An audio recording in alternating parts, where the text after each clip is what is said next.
എല്ലാവർക്കും പുതിയൊരു വീഡിയോയിലേക്ക് സ്വാഗതം. 6ാം ക്ലാസ്സിലെ 1ാം പാഠത്തിൽ 18ാം പേജിലെ പ്രവർത്തനങ്ങളാണ് നമ്മൾ ഇന്ന് മനസ്സിലാക്കാൻ പോകുന്നത്.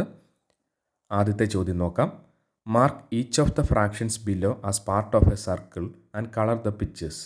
നമ്മളോട് പറഞ്ഞിരിക്കുന്നത് സർക്കിൾ അഥവാ വൃത്തം വരച്ചിട്ട് താഴെ തന്നിരിക്കുന്ന ഫ്രാക്ഷൻസ് അഥവാ ഭാഗങ്ങൾ ആ ചിത്രത്തിൽ കളറടിച്ച് രേഖപ്പെടുത്താനാണ്. ഒന്നാമത്തെ ചോദ്യം നോക്കാം. ഇവിടെ നമുക്ക് തന്നിരിക്കുന്ന ഫ്രാക്ഷൻ 3/8 ആണ്. അതായത് ഒരു സർക്കിളിനെ 8 പോർഷൻസ് ആയിട്ട് അല്ലെങ്കിൽ 8 ഭാഗങ്ങളായിട്ട് ഡിവൈഡ് ചെയ്ത് അതിൽ 3 ഭാഗങ്ങൾക്ക് ഷെയ്ഡ് കൊടുക്കാനാണ് നമ്മളോട് പറഞ്ഞിരിക്കുന്നത്.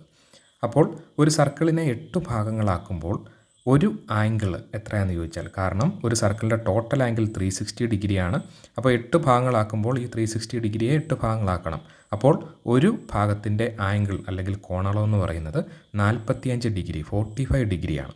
അപ്പോൾ ഈ 45 ഡിഗ്രി ഉപയോഗിച്ച് നമ്മൾ ആംഗിൾ മാർക്ക് ചെയ്ത് വരയ്ക്കുമ്പോഴാണ് ഒരു സർക്കിളിനെ നമുക്ക് 8 ആക്കി ഡിവൈഡ് ചെയ്യാൻ പറ്റുന്നത്. അതെങ്ങനെയാണെന്ന് നോക്കാം. അതിനായിട്ട് ഒരു സർക്കിൾ വരയ്ക്കുക. അതിനുശേഷം അതിൻ്റെ സെൻറ്റർ പോയിൻ്റ് മാർക്ക് ചെയ്യുക. ഈ സെൻറ്റർ പോയിന്റിൽ നിന്ന് സർക്കിളിലേക്ക് ഒരു റേഡിയസ് വരയ്ക്കുക. റേഡിയസ് വരച്ചതിന് ശേഷം ഈ പൊട്രാക്ടറിൻ്റെ സെൻറ്റർ സർക്കിളിൻ്റെ സെൻറ്ററിൽ വരുന്ന രീതിയിൽ വെച്ച് പൊട്രാക്ടറിൻ്റെ ബേസ് ലൈൻ നമ്മളിപ്പോൾ വരച്ച റേഡിയസിൽ കൂടെ കടന്നു പോകുന്ന രീതിയിൽ വെച്ചതിന് ശേഷം 45 ഡിഗ്രി അടയാളപ്പെടുത്തുക. 40-ന് ശേഷം വരുന്ന 50-ൻ്റെയും 40-ൻ്റെയും നടുക്കുള്ള ആ വലിയ ലൈനാണ് 45 ഡിഗ്രി. അത് മാർക്ക് ചെയ്തതിന് ശേഷം ആ പോയിന്റിൽ നിന്ന് സർക്കിളിൻ്റെ സെൻറ്ററിലേക്ക് സ്കെയിൽ വെച്ച് സർക്കിളിൽ നിന്ന് സെൻറ്ററിലേക്ക് ഒരു ലൈൻ വരയ്ക്കുക. ഇപ്പോൾ നമ്മൾ സർക്കിളിനെ ഒരു ഭാഗമാക്കി. ഇനി ബാക്കി 4 ഭാഗങ്ങൾ കൂടെ നമുക്ക് വരയ്ക്കണം. അതിനുവേണ്ടി വീണ്ടും പൊട്രാക്ടറിൻ്റെ സെൻറ്റർ സർക്കിളിൻ്റെ സെൻറ്ററിൽ വയ്ക്കുക. പൊട്രാക്ടറിൻ്റെ ബേസ് ലൈൻ നമ്മളിപ്പോൾ വരച്ച ലൈനിൽ കൂടെ കടന്നു പോകുന്ന രീതിയിൽ വെച്ചതിന് ശേഷം വീണ്ടും 45 ഡിഗ്രി അടയാളപ്പെടുത്തുക. ആ പോയിൻറ്റും സർക്കിളിൻ്റെ സെൻറ്ററും തമ്മിൽ യോജിപ്പിക്കുക. ഇപ്പോൾ സർക്കിളിനെ നമ്മൾ 2 ഭാഗങ്ങളാക്കി. ഇനി വീണ്ടും നോക്കാം. പൊട്രാക്ടറിൻ്റെ സെൻറ്റർ സർക്കിളിൻ്റെ സെൻറ്ററിൽ വെക്കുന്നു. നമ്മളിപ്പോൾ വരച്ച ആ ലൈനിൽ കൂടി പൊട്രാക്ടറിൻ്റെ ബേസ് ലൈൻ കടന്നു പോകുന്ന രീതിയിൽ വെച്ചതിന് ശേഷം വീണ്ടും 45 ഡിഗ്രി അടയാളപ്പെടുത്തുക. അവ ജോയിൻ ചെയ്യുക.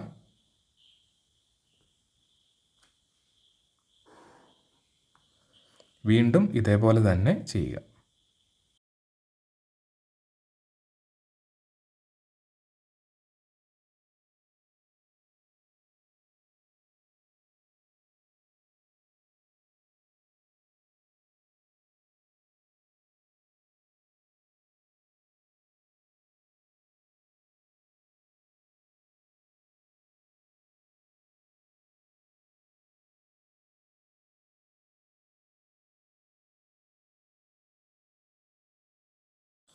ഇപ്പോൾ നമ്മൾ സർക്കിളിനെ 8 ഭാഗങ്ങളാക്കി ഡിവൈഡ് ചെയ്തിട്ടുണ്ട്.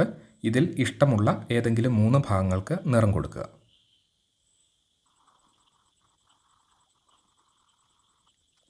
ഇങ്ങനെ പുസ്തകത്തിൽ നമുക്ക് തന്നിരിക്കുന്ന ചിത്രം പൂർത്തിയാക്കാം. രണ്ടാമത്തെ ചോദ്യം നോക്കാം. ഇവിടെ നമുക്ക് തന്നിരിക്കുന്ന ഫ്രാക്ഷൻ 2/5 ആണ്. 2/5 ആണ്. അതായത് സർക്കിളിനെ 5 ഭാഗങ്ങളാക്കുക. അതിൽ 2 ഭാഗങ്ങൾക്ക് നിറം കൊടുക്കുക. ഇവിടെ 5 ഭാഗങ്ങളാക്കുമ്പോൾ ഒരു ഭാഗത്തിലെ angle 1 angle is equal to 360 degree divide by 5 ആണ്, which is equal to 72 degree. അപ്പോൾ ഒരു സർക്കിൾ വരയ്ക്കണം. അതിലൊരു റേഡിയസ് വരച്ചതിന് ശേഷം 72 ഡിഗ്രി നമ്മൾ മാർക്ക് ചെയ്ത് ഓരോ ഭാഗങ്ങളാക്കിയാൽ സർക്കിളിനെ 5 ഭാഗങ്ങളാക്കാൻ നമുക്ക് പറ്റും. അതെങ്ങനെയാണെന്ന് നോക്കാം. ആദ്യം ഒരു സർക്കിൾ വരയ്ക്കുക. അതിൻ്റെ സെൻറ്റർ പോയിൻ്റ് മാർക്ക് ചെയ്യുക. അതിനുശേഷം സെൻറ്റർ പോയിന്റിൽ നിന്ന് ഒരു റേഡിയസ് വരയ്ക്കുക. റേഡിയസ് വരച്ചിട്ടുണ്ട്. ഇനി ചെയ്യേണ്ടത് പൊട്രാക്ടർ സർക്കിളിൻ്റെ സെൻറ്ററിൽ വെക്കുക. റേഡിയസിൽ കൂടെ പൊട്രാക്ടറിൻ്റെ ബേസ് ലൈൻ കടന്നു പോകുന്ന രീതിയിൽ വെച്ചതിന് ശേഷം 72 ഡിഗ്രി അടയാളപ്പെടുത്തുക. ഇതാണ് 70 കഴിഞ്ഞ് 2 ഡിവിഷനും കൂടെ ആകുമ്പോൾ 72 ഡിഗ്രി. അതിനുശേഷം ആ പോയിന്റിൽ നിന്ന് സെൻറ്ററിലേക്ക് പൊട്രാക്ടർ വെച്ചതിന് ശേഷം സർക്കിളിൽ നിന്ന് പോയിന്റിലേക്ക് വരയ്ക്കുക, സെൻറ്റർ പോയിന്റിലേക്ക് വരയ്ക്കുക. ഇപ്പോൾ നമ്മൾ സർക്കിളിനെ ഒരു ഭാഗമാക്കിയിട്ടുണ്ട്. വീണ്ടും സർക്കിളിൻ്റെ സെൻറ്ററിൽ പൊട്രാക്ടറിൻ്റെ സെൻറ്റർ വെക്കുക. പൊട്രാക്ടറിൻ്റെ ബേസ് ലൈൻ നമ്മളിപ്പോൾ വരച്ച ലൈനിൽ കൂടെ കടന്നു പോകുന്ന രീതിയിൽ വെച്ചതിന് ശേഷം വീണ്ടും 72 ഡിഗ്രി അടയാളപ്പെടുത്തുക. സർക്കിളിൽ നിന്ന് ഈ പോയിന്റിൽ കൂടെ പ്രൊട്രാക്ടർ വെച്ചതിന് ശേഷം സർക്കിളിൽ നിന്ന് സെൻറ്ററിലേക്ക് ജോയിൻ ചെയ്യുക. ഇപ്പോൾ സർക്കിൾ 2 ഭാഗമാക്കിയിട്ടുണ്ട്. വീണ്ടും സർക്കിളിൻ്റെ സെൻറ്ററിൽ പ്രൊട്രാക്ടറിൻ്റെ സെൻറ്റർ വെക്കുക. ബേസ് ലൈൻ നമ്മളിപ്പോൾ വരച്ച ലൈനിൽ കൂടെ കടന്നു പോകുന്ന പോലെ വെച്ച് 72 ഡിഗ്രി അടയാളപ്പെടുത്തുക.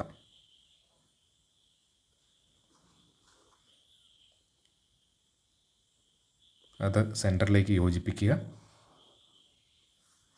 വീണ്ടും ഇതേപോലെ തന്നെ ചെയ്യുക.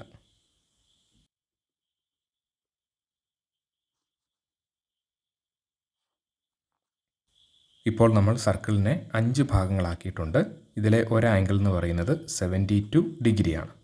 ഇനി നമ്മളോട് തന്നിരിക്കുന്ന ഫ്രാക്ഷൻ 2/5 ആണ്. അപ്പോൾ ഈ 5 ഭാഗങ്ങളിൽ നിങ്ങൾക്ക് ഇഷ്ടമുള്ള 2 ഭാഗം ഷെയ്ഡ് ചെയ്യുക. ഇപ്പോൾ പുസ്തകത്തിൽ പറഞ്ഞിരിക്കുന്ന ചിത്രം നമ്മൾ പൂർത്തിയാക്കിയിട്ടുണ്ട്. 5 ഭാഗങ്ങളായിട്ട് സർക്കിളിനെ ഡിവൈഡ് ചെയ്ത് 2 ഭാഗങ്ങൾക്ക് നിറം കൊടുത്തിരിക്കുന്നു. മൂന്നാമത്തെ ചോദ്യത്തിൽ നമുക്ക് തന്നിരിക്കുന്ന ഫ്രാക്ഷൻ 4/9 ആണ്.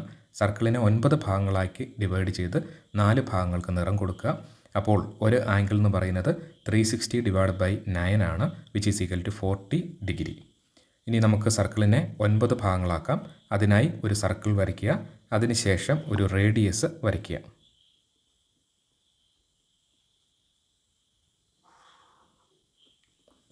റേഡിയസ് വരച്ചതിന് ശേഷം പ്രൊട്രാക്ടർ സർക്കിളിൻ്റെ സെൻറ്ററിൽ വെച്ച് പ്രൊട്രാക്ടറിൻ്റെ ബേസ് ലൈൻ നമ്മളിപ്പോൾ വരച്ച റേഡിയസിൽ കൂടെ കടന്നു പോകുന്ന രീതിയിൽ വെച്ചതിന് ശേഷം 40 ഡിഗ്രി മാർക്ക് ചെയ്യുക. സർക്കിളിൽ നിന്ന് ഈ പോയിൻ്റ് വഴി കടന്നു പോകുന്ന രീതിയിൽ സെൻറ്ററിലേക്ക് ലൈൻ വരച്ച് ആദ്യത്തെ ഭാഗം അടയാളപ്പെടുത്തുക. വീണ്ടും സെൻറ്ററിൽ പ്രൊട്രാക്ടർ വെച്ച് നമ്മളിപ്പോൾ വരച്ച റേഡിയസിൽ കൂടെ ബേസ് ലൈൻ പ്രൊട്രാക്ടറിൻ്റെ കടന്നു പോകുന്ന രീതിയിൽ വെച്ച് വീണ്ടും 40 ഡിഗ്രി അടയാളപ്പെടുത്തുക.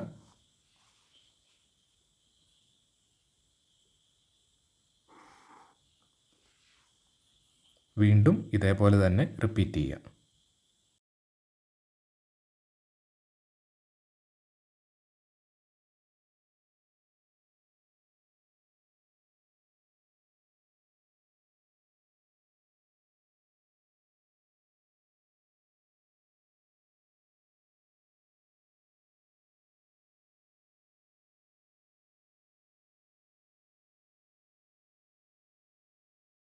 ഇപ്പോൾ നമ്മൾ സർക്കിളിനെ 9 ഭാഗങ്ങളാക്കിയിട്ടുണ്ട്.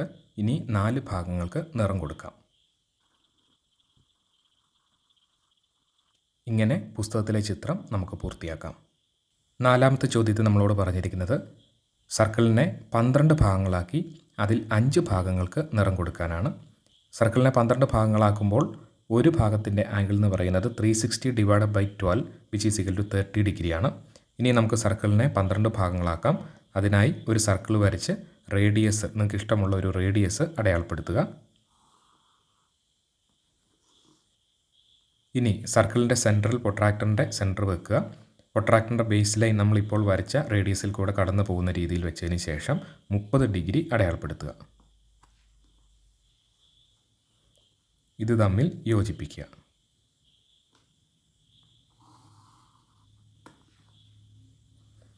വീണ്ടും പ്രൊട്രാക്ടറിൻ്റെ സെൻറ്റർ സർക്കിളിൻ്റെ സെൻറ്ററിൽ വെച്ചതിന് ശേഷം നമ്മളിപ്പോൾ വരച്ച വരയിൽ കൂടി തന്നെ പ്രൊട്രാക്ടറിൻ്റെ ബേസ് ലൈൻ കടന്നു പോകുന്ന രീതിയിൽ വെക്കുക. വീണ്ടും 30 ഡിഗ്രി അടയാളപ്പെടുത്തുക. അത് യോജിപ്പിക്കുക.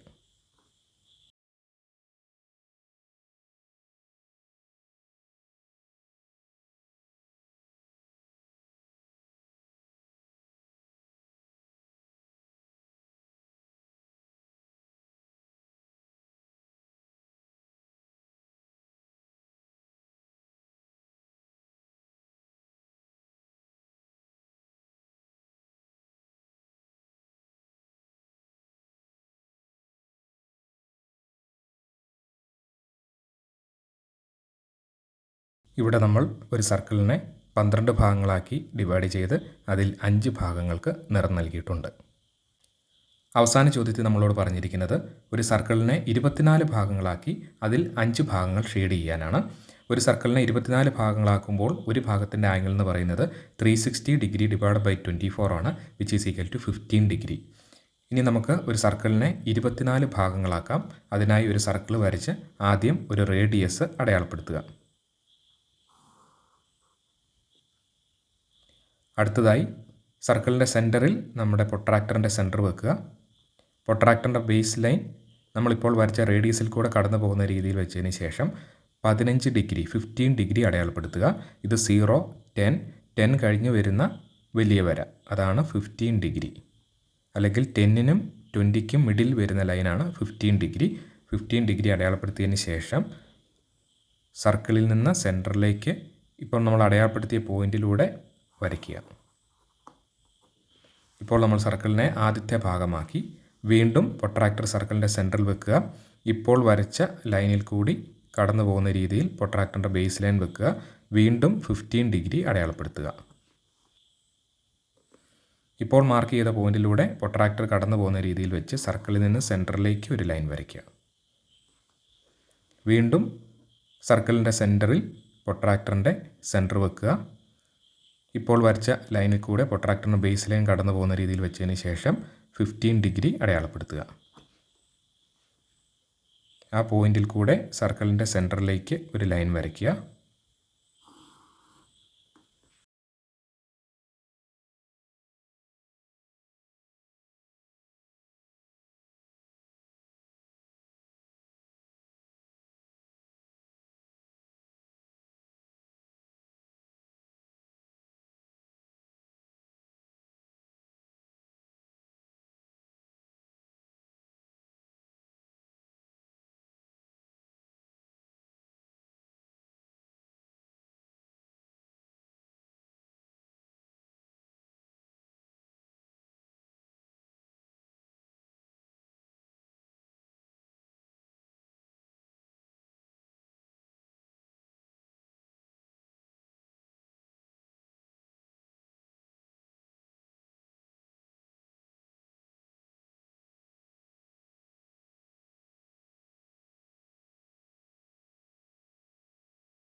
ഇതോടെ ഈ ക്ലാസ് അവസാനിക്കുകയാണ്. അടുത്ത പ്രവർത്തനങ്ങൾ, ചിത്രം വരയ്ക്കാനുള്ള പ്രവർത്തനങ്ങളുമായി തൊട്ടടുത്ത വീഡിയോയിൽ നമുക്ക് കാണാം. എല്ലാവർക്കും നന്ദി.